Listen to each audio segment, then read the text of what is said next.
In the early 1960s, one of the most audacious financial scams in American history rocked Wall Street.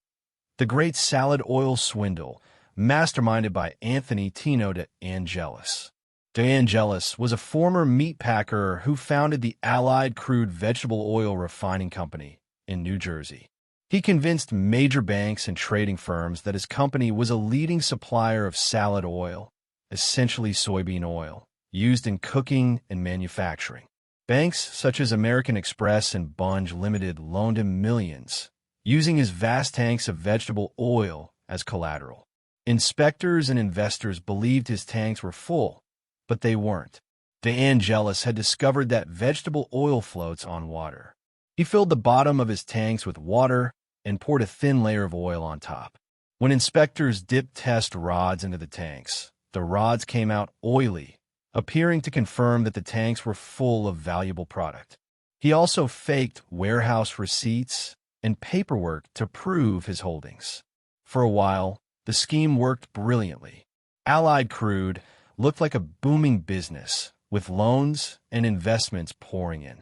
But in late 1963, the deception began to unravel when a buyer demanded actual delivery of the oil, and there wasn't enough to fulfill the order.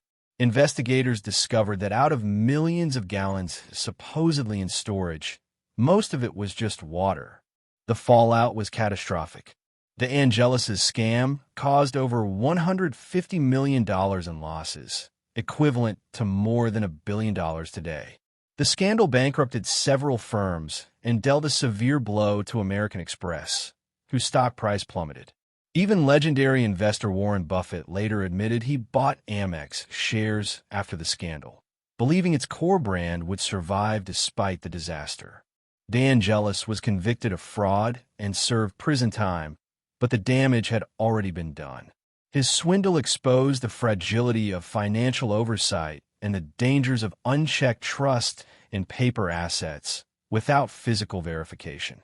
The Great Salad Oil Swindle remains one of the 20th century's most notorious financial frauds, a story of greed, ingenuity, and deception that fooled some of the smartest people on Wall Street. It's a timeless reminder. Sometimes, what looks like gold on the surface might just be oil floating on water.